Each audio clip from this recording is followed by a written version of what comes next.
آپ ہم سے کسی بھی حوالے سے دینی مسئلہ معلوم کرنا چاہیں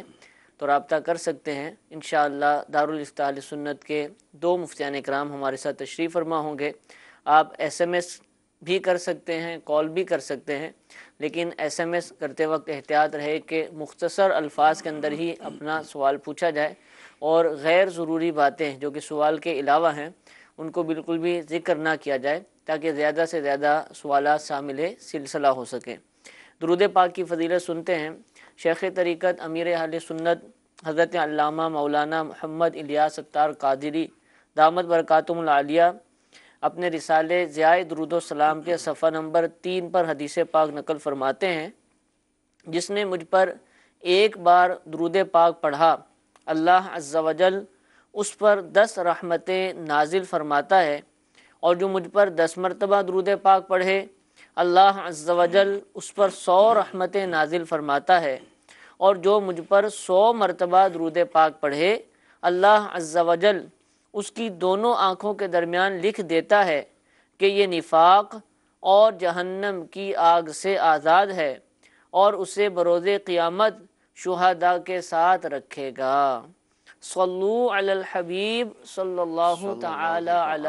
محمد صلی اللہ تعالی علیہ وآلہ وسلم۔ کثرت سے درود پاک پڑھنے کی عادت بنا لیجیے، انشاءاللہ اس کی برکتیں بھی حاصل ہوں گی۔ پہلی کال کی طرف بڑھتے ہیں۔ جی، اگر کسی لڑکے نے شادی کی ڈیٹ سے پہلے منگنی کو ختم کر دیا تو اب کیا لڑکا شادی کا سب خرچے یعنی فرنیچر کا جو آرڈر دیا ہے اس کے پیسے اور ہال وغیرہ کی رقم جو بکنگ پہ دی گئی ہے لڑکی والوں نے وہ لڑکی والوں کو دے گا؟ شریعت میں اس کا کیا ہے؟ جی حضور۔ الحمدللہ رب العالمین والصلاة والسلام علی سید الانبیاء والمرسلین، اما بعد فاعوذ باللہ من الشیطان الرجیم، بسم اللہ الرحمن الرحیم۔ دیکھیے، منگنی کے متعلق سوال ہوا ہے کہ جب منگنی ہو جاتی ہے تو اب منگنی ہونے کے بعد اگر شادی کی ڈیٹ بھی طے ہو چکی، ہال بھی بک ہو چکا لڑکی والوں کی طرف سے، تو کیا اب اگر لڑکا منگنی توڑ دیتا ہے، لڑکے کے گھر والے منع کر دیتے ہیں، تو کیا جو لڑکی کی طرف سے جو اخراجات کیے گئے ہیں یا جو آئندہ ہونے والے ہیں، ہال وغیرہ بک ہو گیا ہے، کیا لڑکے پہ لازم ہوگا کہ یہ اخراجات دے؟ دیکھیں، سب سے پہلے تو اس بات کو دیکھنا ہے کہ منگنی اصل میں ہے کیا۔ ٹھیک ہے۔ دیکھیں، منگنی ایک قسم کا وعدہ ہے کہ لڑکے کے گھر والے لڑکی کے گھر والے آپس میں یہ وعدہ کر لیتے ہیں کہ ٹھیک ہے، ہم اپنے لڑکے لڑکی کی شادی کریں گے، ان کا نکاح کریں گے۔ اب منگنی ہونے کے بعد بعض اوقات تو بہت جلد شادی ہو جاتی ہے، منگنی کے بعد بعض اوقات کئی سال کا بیچ میں گیپ بھی آ جاتا ہے۔ اب اس دوران کبھی لڑکی والوں کو لڑکے والوں کے کچھ انداز، کچھ اطوار، کچھ طریقے پسند نہیں آتے، صحیح۔ اور کبھی لڑکے والوں کو لڑکی والوں کے طریقے پسند نہیں آتے۔ کبھی لڑکے والے منع کر دیتے ہیں، کبھی لڑکی والے منع کر دیتے ہیں۔ امام اہل سنت سیدی اعلیٰ حضرت امام احمد رضا خان علیہ رحمۃ الرحمن سے اسی طرح کا سوال ہوا، تو آپ نے فرمایا کہ والدین پر، چاہے وہ لڑکی کے والدین ہوں چاہے وہ لڑکے کے والدین ہوں، ان دونوں پر یہ لازم ہے کہ اپنے بچے اور اپنی بچی کے لیے بہتر سوچیں اور ان کے لیے اچھا رشتہ کریں۔ بالفرض جب انہوں نے منگنی کی تھی، جب ان کی بات چیت طے ہوئی تھی، اس وقت تو لڑکے والوں کے سامنے کوئی ایسی بات موجود نہیں تھی، ٹھیک۔ مگر جب کچھ دورانیہ گزرا، کچھ وقت گزرا، تو لڑکے والوں کو لڑکی والوں میں کوئی ایسی بات نظر آئی جس کی بنا پر یہ سمجھتے ہیں کہ اگر ہم اپنے لڑکے کا نکاح یہاں پر کر دیتے ہیں تو بعد میں دشواریاں ہوں گی، بعد میں پریشانیاں ہوں گی۔ یوں ہی اگر لڑکی والے منع کرتے ہیں، اور منع کرنے کی وجہ یہ ہے کہ لڑکی کے والدین یہ سمجھتے ہیں کہ اب یہاں پر رشتہ کیا جائے گا تو رشتے کو نبھانا مشکل ہو جائے گا، دشوار ہو جائے گا، ٹھیک ہے۔ تو اب دونوں کو ہی اجازت ہوتی ہے، اب چاہے وہ لڑکی والے ہوں چاہے لڑکے والے ہوں، دونوں کی اجازت ہوتی ہے کہ وہ منگنی کو توڑ سکتے ہیں۔ یہ جو بات چیت کی تھی اس کو ختم کر سکتے ہیں، اس کو وعدہ خلافی نہیں کہا جاتا۔ وعدہ خلافی تو ویسے بھی یہی ہے کہ جب کسی کے ساتھ وعدہ کیا جائے اسی وقت دل میں ارادہ ہو کہ اس کو پورا نہیں کرنا، تو وعدہ خلافی تو اصل میں اس کو کہا جاتا ہے۔ ہمارے ہاں عرف عام میں اس کو بھی وعدہ ہی کہا جاتا ہے، جو منگنی وغیرہ ہے۔ مگر اب اس میں یہ اس چیز کو دیکھ لیا جائے کہ اگر لڑکی والے لڑکے والوں کو منع کرنے لگے ہیں یا لڑکے والے لڑکی والوں کو منع کرنے لگے ہیں تو کسی عالم دین کے پاس، کسی مفتی کے پاس جا کر معلومات حاصل کر لیں کہ یوں ہم نے منگنی کی تھی، اب اس بنا پر ہم منع کرنا چاہتے ہیں۔ ہمارے ہاں جن چیزوں کو بنیاد بنا کر منع کیا جاتا ہے عمومی طور پر 99% وہ چیزیں بالکل غلط ہوتی ہیں۔ ٹھیک، بھئی یا تو پہلے اولاً ہی دیکھ لینا چاہیے، اولاً جن چیزوں کو دیکھنا ضروری ہے ان چیزوں کو اولاً دیکھ لیا جائے، چلے بعد میں کوئی چیز ایسی سامنے آتی بھی ہے تو ہمارے ہاں تو یہی ہوتا ہے کہ ادھر لڑکے کی اور لڑکی کی جو والدہ ہیں یہ آپس میں دونوں بہنیں ہیں، یا ان کے جو والد ہیں آپس میں دونوں بھائی ہیں، ان کی کسی بھی بات پر چپکلش ہو گئی، کوئی بھی خاندانی مسئلہ کھڑا ہوا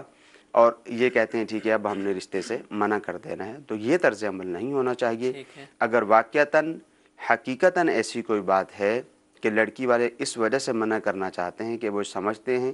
کہ یہاں پر رشتہ کرنا ہماری لڑکی کے لیے مناسب نہیں،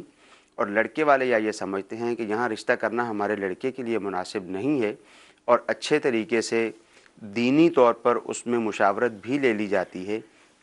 اب اگر منع کرتے ہیں ان کا منع کرنا جائز بھی ہے، وہ منع کر بھی سکتے ہیں، اور کسی پر کسی کے اخراجات لازم نہیں ہوں گے۔ لڑکے صحیح، والوں نے منع کیا تو لڑکی والوں کا کوئی خرچ ان پہ لازم نہیں ہے،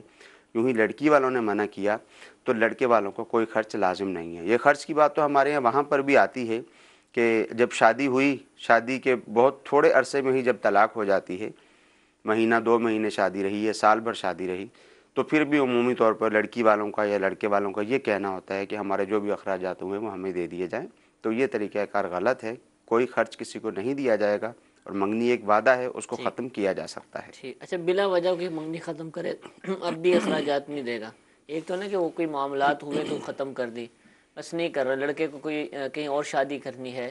اس کا دل نہیں مان رہا تو بس اب ہم نہیں کرنا چاہتے، تو اب بھی ان کا کیا قصور ہے؟ انہوں نے تو اتنا خرچہ کر دیا ہوا ہے۔ دیکھیں اخراجات تو اس صورت میں بھی لازم نہیں ہوں گے، اچھا، دونوں فیملیز میں سے کوئی بھی منع کر دے بلا وجہ، اخراجات تو اس صورت میں بھی لازم نہیں ہوں گے۔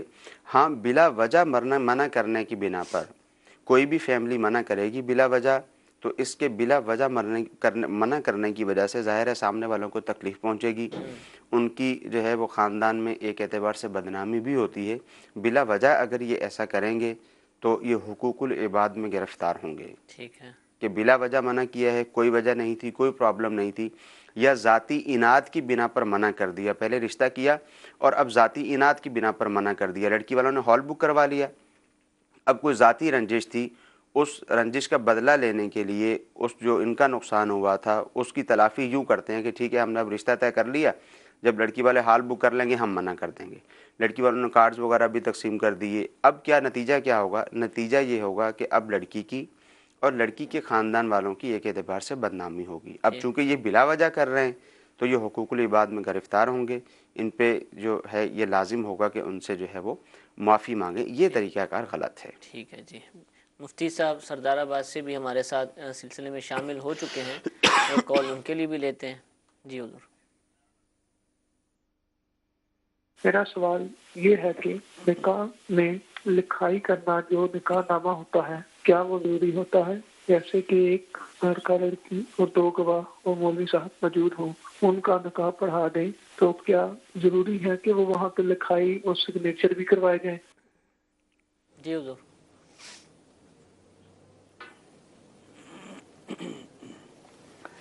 بسم اللہ الرحمن الرحیم۔ دیکھیں انہوں نے یہ پوچھا ہے کہ کیا نکاح میں لکھائی ہونا ضروری ہے؟ جیسے لڑکا لڑکی بیٹھے ہوں، مولوی صاحب ہوں اور گواہ بھی موجود ہوں اور نکاح پڑھا دیا جائے تو کیا اس طرح نکاح ہو جاتا ہے؟ دیکھیں پہلے میں آپ کو عرض کرتا ہوں کہ نفس مسئلہ کیا ہے اور اس کا جواب۔ دیکھیں نفس مسئلہ کا جواب یہ ہے کہ نکاح تو اس طرح درست ہو جائے گا، یعنی ایسا نہیں کہیں گے کہ نکاح نہیں ہوا، جب گواہ موجود ہیں، ایجاب و قبول پایا جا رہا ہے تو نکاح درست ہے۔ البتہ دیکھیں اس بات کو ذہن میں رکھیں کہ لکھائی کرنا یہ ہماری اسٹیٹ کا ایک قانون ہے، ایک آئین ہے، اس کو مد نظر رکھنے میں ہمارے لیے عافیت ہے، بہت سارے فسادات سے ہم بچ جاتے ہیں۔ مثال کے طور پہ لڑکا لڑکی نے آپس میں اپنے اولیاء سے ہٹ کر نکاح کر لیا، اب اس صورت کے اندر